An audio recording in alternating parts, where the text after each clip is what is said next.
This is Democracy, a podcast about the people of the United States. A podcast about citizenship. About engaging with politics and the world around you. A podcast about educating yourself on today's important issues. And how to have a voice in what happens next. Welcome to our new episode of This is Democracy. Today we are joined with a good friend and leading figure in Texas, Joe Jaworski. Joe is going to talk to us today about an event, a series of actions that have been followed closely around the country, but very poorly understood. These are the events surrounding the impeachment of Texas Attorney General Ken Paxton and then the acquittal of Ken Paxton. Both of these sets of events occurred within the last few months, and we now have an attorney general in Texas who was impeached by his own party, but has now been acquitted by his own party in two different branches of the Texas government. Joe Jaworski is going to help us understand what has happened, what this means, not just for Texas, but what this means for the Republican Party and for democracy in the United States as a whole. Joe, thank you so much for joining us today. Yes, Professor. Great to see you and Zachary. Joe, as I'm sure many of our listeners know, is a third-generation Texas trial attorney and the former mayor of Galveston, Texas. He served as a law clerk to the United States Court of Appeals of the Fifth Circuit, and he has spent 32 years in private practice as a trial attorney, a mediator, and a legal commentator. His official biography is far too modest. Joe has been a leading macher, a leading actor in politics in Texas, really over the last 3 decades, deeply involved in many issues, especially those surrounding the Attorney General and state and local politics. And I don't know anyone who's better situated to explain the vagaries and oddities of what's happened than Joe. So we're very fortunate to have him with us today. Before we turn to our discussion with Joe Jaworski, we have, of course, Mr. Zachary's scene-setting poem. Zachary, what's the title of your poem today? A Bad Sonnet for a Bad Man. I knew you were going to get some kicks in with your title and then with the rest of it. So I'm excited, Zachary. Let's hear it. It always seems to me to be the case that he who wants to go slow must first make haste. For though the changes may seem to ebb and flow, you'll drown standing still if you cannot row. And he who whines and catcalls the shyster calls for justice, but he cannot entice her. For the root of it all lies with Lady Law, who knows what she knows and saw what she saw. He may scream, he may pout, he may even win, but the joy will soon be ripped from his grin. He may strut, he may lie, he may chuckle, but looming still is fortune's hard knuckle. So take heart and do not think ill, the ending surely will thrill, for the triumph he takes too soon will someday spell his ruin. Brilliant. There's so much in that. That's so right. Joe, wasn't that exciting to hear? I need that framed on my office wall. It speaks to the state of government in Texas and how we choose our leaders. And I appreciate that. Me too, Zachary. I was moved by the range of emotions you cover in there, too. A bit of triumphalism, a bit of bitterness, sarcasm. What is your poem about? My poem is about trying to come to terms with the fact that someone who so blatantly breaks the law and so blatantly undermines the rule of law in Texas is the chief law enforcement officer in the state of Texas. Something that's very hard to wrap one's head around. But honestly, if you're at all familiar with Texas politics, makes a lot of sense. So I guess this poem is sort of trying to come to terms with that, but also a recognition that that those who misuse power never succeed in the end, or rarely do. Interesting. I like that optimistic note. Joe, I think this is a perfect place to start. Explain to us, especially to our listeners who are not familiar with Texas politics, or even those who are, like myself, and struggle to understand it, how did we come to this point? How do we have Ken Paxton, a clear lawbreaker, as the chief law enforcement officer of the state, and why was he impeached and then acquitted by the same party? Well, Jeremy, it all starts in 2018. And mind you, he was sworn in as Attorney General in 2015, and he started his career in elective Texas office in 2002. So this guy didn't just come on the scene. But in 2002, he became a House member. In 2012, a member of the Senate. 2014, he got elected to Attorney General. Right away, he became, covered up in scandal. But the thing that led to his impeachment earlier this year began in 2018. So that's where I'm going to start the chronology. The man's been in office at this point 16 years, one way or the other. And Jeremy, in 2018, that's when Ken Paxton and Nate Paul, his brother in conspiracy, met. And I think it's interesting. They met because they needed each other. Paxton was in a close razor shave election in 2018. Justin Nelson was the Democratic nominee, and Paxton won by 3 points only. And that was the same year that, Beto gave Ted Cruz a run for his money. So, Trump was president, and as usual, the midterm is unkind to the occupant of the White House. So Democrats were ascendant that year. Paxton needed a nice hefty donation. He got a $25,000 contribution from Nate Paul, and Nate Paul needed Ken Paxton. This would later come out in the impeachment trial. But at the time, Nate Paul saw on the horizon that he was going to be sued by a nonprofit foundation called the MITI Foundation. And that's spelled M as in Mary, ITTE, for those who want to look it up. Interestingly, the current chairman of the MITI Foundation is R.J. MITI from Brownsville, who played Walt Jr. in Breaking Bad. And isn't that crazy? And, they're a really nice foundation.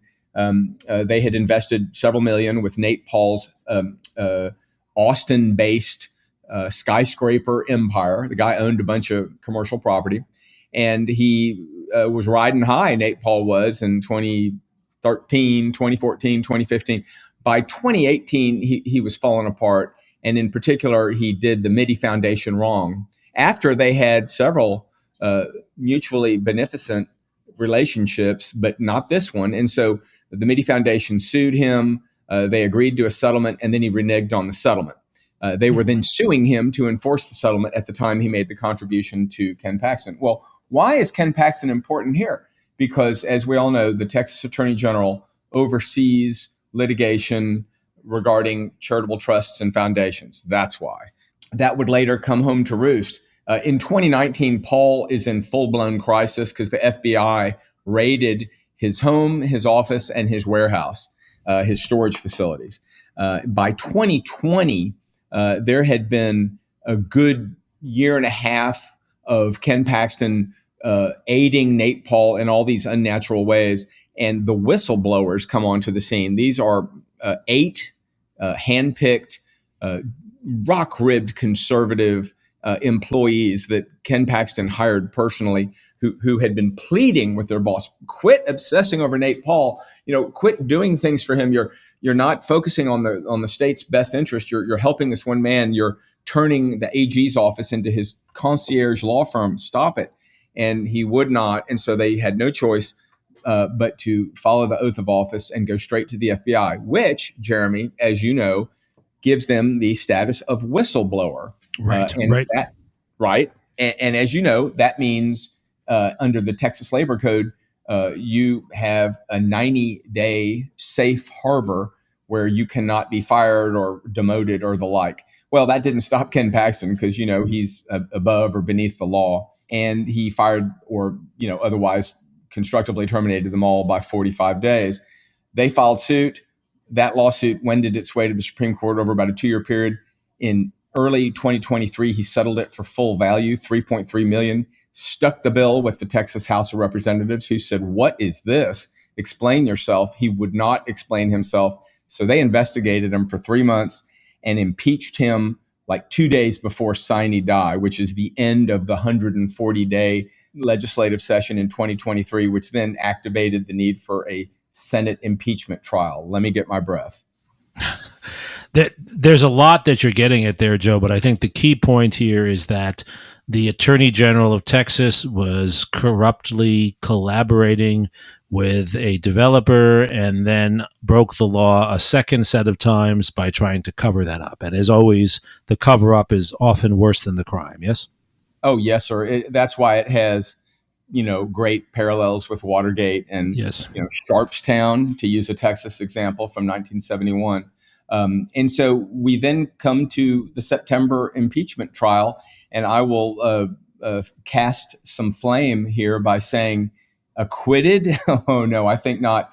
What really happened is he was pardoned because no reasonable person could have listened to that 2-week trial and found him lily white, or some, esoteric explanation that, well, there might have been something there, but they didn't prove it beyond a reasonable doubt. Look, the Republican senators gave him a pass. And so what I'm calling the verdict is the great Texas Senate Republican pardon of Warren Kenneth Paxton Jr. That's what it was. And why did they do that? Why did they pardon him when, as you described it, the evidence was so overwhelming? These were fellow Republicans who had been the whistleblowers. It was a Republican House that filed and passed the articles of impeachment. Why did the Senate not follow up and remove him from office? Right. So the direct answer, and by the way, this is all very fresh. I mean, as we're recording this, it's Tuesday. The verdict, the pardon, came on Saturday, and they had deliberated Friday after the end of closing arguments, starting at about noon until 7 p.m. They then came back the next morning and had the verdict, about an hour after coming back. So the reason they, let's use the right word, acquitted him, is that I'm told anecdotally that in deliberations they were 1 vote short, Jeremy. And what I mean by that is they needed 21 yays, affirmative votes, to convict him on any one of 16 articles of impeachment. And I think that there were 2 or 3 that were just dead right on. And so you don't need all 16. All you need is 1. But, I think there were 2 or 3 that were just slam dunk. When politically the Republican senators realized, oh my God, we're 1 short and these people are not budging, several of them said, well, I'm not sticking my neck out to make a statement. If we can't knock him out, then count me as a negative. I'm not voting for conviction. So, it was like a stock run or, a bank run. I mean, they were edging up to the lip of getting it done. And then when people realized it wasn't going to work, I'd say up to 6 Republican senators who, will never admit that they were willing to convict, decided against conviction. That's why he was acquitted. Right. And just to provide the framework here, there are 31 members of the Texas Senate, and so they needed 21 affirmative votes to convict, correct? Correct. And I'll do the math with you. There's 12 Democrats and there's 19 Republicans. One of those 19 Republicans is Ken Paxton's wife. And I'd like to talk about this little, Please. Hybrid recusal that I'm sure Dan Patrick crafted and then compelled everyone to vote for it. So before I get there, let me just say that of the 19 Republicans, only 18 could vote. So since there were 12 Democrats who were steadfast that Ken Paxton, had done these things and they were going to vote to convict him, we needed 9, right, to get to 21. And we had 8, and then we had 2. And that's how it ended. And, again, no one wrote this down. This is all sort of confidential, anecdotal. And finally, it's in writing in the Houston Chronicle, which is online. And obviously, the title of the article says it all, which is, I was just reading it, Inside the Deliberations That Led to Ken Paxton's Impeachment Acquittal. It was published yesterday, the 19th of September. Zachary? What do you think that this acquittal says about the state of politics in Texas, and in particular, the state of the Republican Party in Texas? Yeah, it's a sad statement. What it says is Democrats, we're going to remind you, you don't have a say in this. We decide who leads this state in the Republican primary in March, which is one of the first primaries. It's a Super Tuesday primary, but it's early. And given that it's so early nationally, the sign up for the primary is November 11th this year, in 2 months, to December 11th. And so, Zachary, what it says is we have to win our primaries, and the MAGA-fueled base will be unhappy if we remove their happy warrior who routinely sues the Biden administration. We don't want to be affiliated with that, even if we are standing on the shoulder of giants who led our state for close to 200 years. None of that history matters. The only thing that matters is the moment, and that's the MAGA moment. That's what the message is. And Joe, obviously there are some Republicans who don't agree with that, who believed that Paxton had crossed a line in his corruption, in his incompetence. 60 Republicans in the House voted for impeachment. The impeachment inquiry was led by rock-ribbed Republicans, as you call them, including the grandson of a former governor, Coke Stevenson. And in the Senate, clearly, even though the vote was lopsided, they were pretty close to conviction. There were, as you said, 8 Republicans who looked like they were ready to vote for conviction. 2 did in the end. What is the split here? What divides these two factions of the Republican Party, and how deep is that divide? It's interesting to answer that question by looking at the numbers. Texas has now over 30 million in population. 23 million of which are voting age population, 17 to 18 million of whom are registered, and then 10 to 11 will vote in a November election. In the Republican primary, 2 million.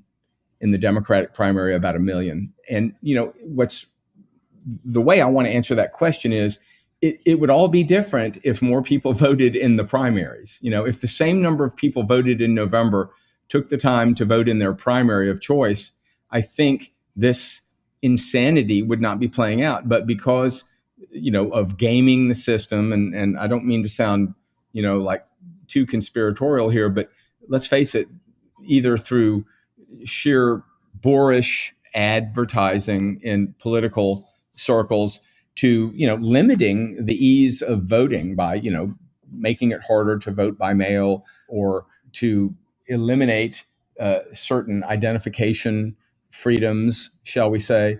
You can't use a student ID to prove who you are when it comes to voting, but you can use a gun license. Things like that are intentional. And all I'm saying is that a lot of people are just checking out, Jeremy. And if everybody who voted in November voted in the primary, we wouldn't be here. So the message is the Republicans have an internecine battle, a civil war that has been ongoing for years, but now it's in full bloom. And, it is the hottest part of the Civil War. And people will finally see, I think in March 2024, that the MAGA wing, with Trump on the eve of one of his trials, will be in full display. And what is it that attracts people to the MAGA wing, and what is it that attracts people to the what we might say is the non-MAGA wing of the party? And is it just a mimic of what we see in the United States, or is it something different in particular to Texas? I think it's very similar to what you see nationally, but at its core is border politics. It's a sense of disgruntlement that, as things get harder for everybody, the price of bread goes up, gas goes up, the investment in public infrastructure is struggling, in Texas, people's health is more poor, or poorer, that, it's blame game politics. And, it's easy for people who are being encouraged by the media they consume to blame those who have less, attempting to cross the border, or, trying to do something about their viability, their survivability. And so I think border politics in Texas, if you think it's bad, like on a national scale, it's concentrated here in Texas. And so the Republican Party here makes it real clear that, if you want to stick it to Joe Biden and the national Democrats in the White House, come with us. What do you think will happen then? Do you foresee in both Texas and in the country as a whole, you see the MAGA wing growing and getting stronger, Joe? Well, I do, and yet, I query how many people really believe in it. I think a lot of people vote Republican preternaturally, just because, for the last number of years, it's just been the party that wins. It's like going into the restaurant and just kind of ordering the same thing, even though there's a lovely menu with lots of options, and we're all guilty of that. Secondly, if people were aware how policy is made within the Republican leadership of the Texas Republican Party and those who are in government, I think they'd be offended, because you look no further than how Ken Paxton was defended. It was almost like a scripted talking point. Tim Dunn, Ferris Welks, truly out of central casting, like in that movie Trading Places, which like Oak Brothers or something. These guys are just two or three people, and they are literally fracking billionaires. And I would just like you to consider, that shaving off, $5 to $10 million a cycle to them is like us going out for a nice dinner or something. I mean, I'm exaggerating a little bit, but trust me, it is a budgeted amount of money that causes them no pain whatsoever. That they don't have to, stop going to the movies on Friday to afford it. You know what I mean, Jeremy? Right. And so these guys, treat Texas politics every 2 years as something to manage. And so they in this case, Ken Paxton, it was kind of a shock, an unexpected expenditure, but they were able to muster the resources to pay the presiding judge, Lieutenant Governor Dan Patrick, $3 million. $3 million, I think less than 2 months before the first witness was called. And, he, of course, has denied that this has anything to do with the trial. I just accepted it because I have been a favorite of theirs for years. I'll let the listeners decide whether a presiding judge, 6 weeks prior to a witness being sworn in under his oath and using the Bible should accept $3 million. Does that bring a conflict of interest? Anyway, these guys, Dunn and Wilkes, and their PAC, which is called Defend Texas Liberty, paid for billboards, TV ads, robocalls, telephone calls, texting, and made other contributions. They gave Ken Paxton, I think, several $100,000 to help defend himself.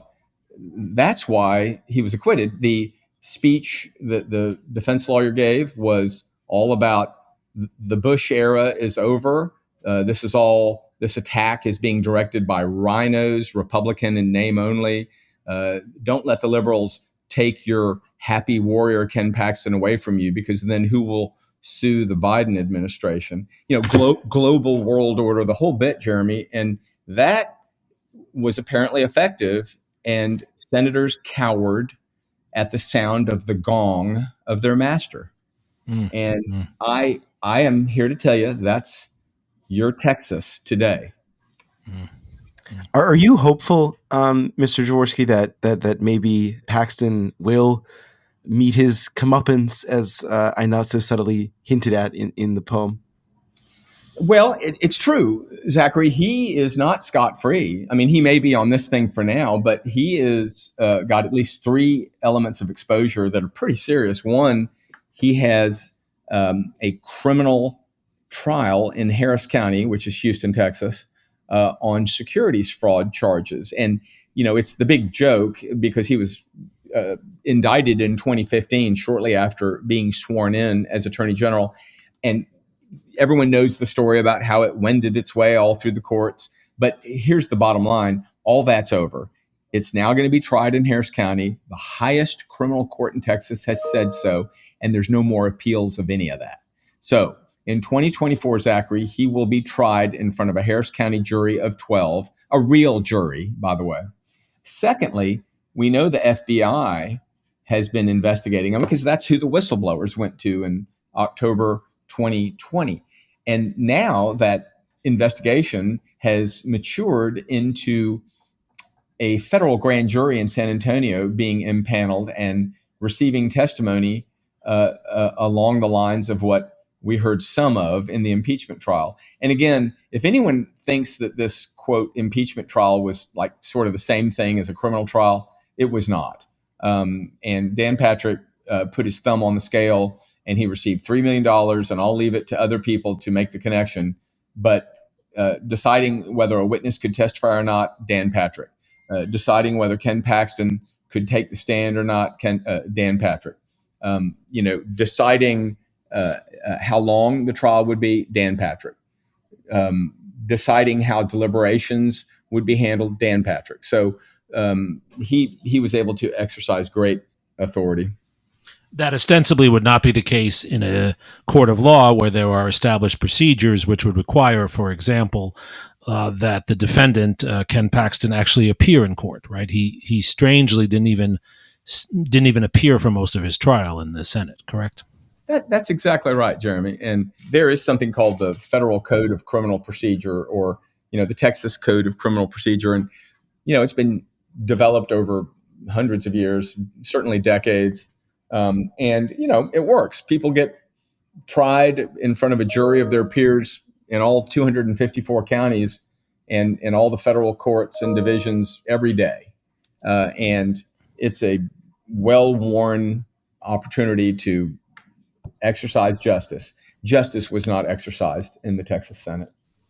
So Joe, watching this as someone who's deeply embedded in Texas politics, it's been your life, but also as someone who's involved in national politics and follows that closely, are you optimistic? Do you see this moment in Texas as the MAGA wing of the Republican Party maybe reaching too far, or is this the opposite? Is this a sign that that wing of the party might be stronger than ever, and what happened here in Texas might be a precursor to what we might see with other trials and other levels of corruption in other parts of the country? Right. I will choose that it's going to be a happier ending, because I just can't believe that, what is in the American psyche, whether it's, you watch, shows that talk about, Band of Brothers, or the gumption that it took to counter the Nazis by invading France, basically from the sea, at great loss of life. That American moment, the ingenuity that created the end to World War II thanks to science. The great generation that created so many industrial advances. And, just American innovation. We are winners, we are leaders, we understand our faults, but I never for a moment would think that we would fall like Germany did to Hitler's charms, if you want to call them that. The story of a fascist takeover of a great culture, that gave us Goethe and Beethoven, is one for the ages. And, I read William Shire's book, Rise and Fall of the Third Reich, and I don't believe that's going to happen in America. I think that we're actually really polite people here by and large. And, the way the MAGA movement is going right now is right near the end, let's say, of the dinner party where the boorish drunk is screaming and, racial epithets. And we're all just like, oh, my God, don't say anything. Now I think people are done with that, especially the youth. They realize that their natural inheritance is being squandered, and they're angry about it. And, those of us that are in our 60s, like myself, have an obligation now to set the field, shall we say, for the next generation, like Zachary, and the millions and millions, tens of millions of them his age. This is not fair. And so I'm not going to sit by idly while the state of Texas, which has some of the greatest natural resources and greatest history of any state, goes down the tube. It's just not going to happen, Jeremy. Zachary, do you agree? I do agree. I think we're at a moment where young people are recognizing that the political system, particularly in Texas, but also nationwide, isn't serving their interests. And we're also at a point in our country's history when we're going to be about as young as we've ever been. So I think there's a lot of hope there for sure. And I think that if anything, these sort of landmark trials, even if they don't always end up with justice being served, at least lay bare the corruption and the lies of so many people that we entrust with authority who aren't really worthy of it. Right. It's so interesting, just building on what you said, Zachary, and what you said, Joe, so eloquently. It's so interesting to see how even Ken Paxton's defenders aren't really defending his behavior. The approach is generally to blame the other side, which is their own party, and to make an argument about procedure, that somehow he wasn't treated fairly. But it's very hard to defend his behavior. and I think that's what's been exposed. And I think that's what we're grappling with. I think it's the same problem the Republican Party faces nationally, right? As they approach a potential government shutdown because they can't even agree within the House of Representatives on spending bills. We're at one more of these historical moments where dysfunction is clearly associated with one party and not another. And it's hard to imagine that continuing for very long. That's the source of your optimism, Joe. Yeah, yes? exactly. And, call me a dreamer. You can start putting the soundtrack of John Lennon's Imagine, and silently and quietly in the background. But, government is good. Government is for adults. And, one of the values of being an American is that every generation should have better off than the one that preceded it. And, there's sort of a social contract involved in that. So, hey, granddad, don't squander the goods, please. And What I'm seeing is everything being decided for the moment. It's all about ratcheting up to get power and to hold on to it. And there's no long-term plan. So I think they'll fail in that regard. And I think people will see that. Zachary, as a closing question to follow Joe's really optimistic and I think valid insights, do you see young people paying attention? Is this moment a different moment in the way young people view politics? I think so. I do think there's a sense among young people that our politics is broken, and I think that's really a sense that most generations share. And I don't think that's exclusive to young people, but I do think there's also a sense that we're at a unique moment where not only do we need to fix it, but I think there's a growing understanding that we have the power to fix the system. And obviously the first step is to get involved in politics and to put ourselves in positions where we can fix the system. Yeah, which so wonderfully echoes the inspiration for our podcast over more than 240 episodes, Franklin Roosevelt, who said, of course, that every generation writes a new chapter in our democracy. And it is possible, and it is historically fitting with past precedent for a case in a trial like Ken Paxton's to actually be as much of an opening as it is a closing, an opening for a generation that watches this moment to think about how politics could be different. And what's striking to me, and what I think Joe and Zachary have both articulated so well, is to say this is a new moment, to say this is a moment when we have to fix things and do things differently, is not to say that one has to be a Democrat or Republican. Again, I would remind everyone that it was Republicans that impeached Ken Paxton, not Democrats. It is possible to be from either party and to see this as a moment when we have to change, when we have to reform, when we have to rethink our politics, as you both articulated so well. I agree with you, Jeremy. Well, let's hope. Our podcast every week is about trying to see how history informs our future and our current challenges and possibilities as a democracy. And perhaps the trial of Ken Paxton was a civics lesson for us all in what's not working and how things could work differently. Joe, thank you so much for filling in so many of the details, which you did succinctly and in a very informed way, and for also giving us hope going forward, Joe. Thank you so much. My pleasure, Jeremy. Thank you for all you're doing. Zachary, thank you, of course, for your inspiring poem with a little sarcasm also attached to it, and for your thoughtful insights. And thank you most of all to our loyal listeners for joining us for this episode of This Is Democracy.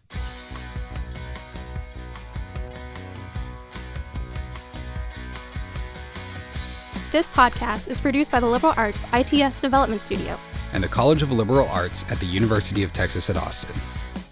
The music in this episode was written and recorded by Harris Codini. Stay tuned for a new episode every week. You can find This Is Democracy on Apple Podcasts, Spotify, and Stitcher. See you next time.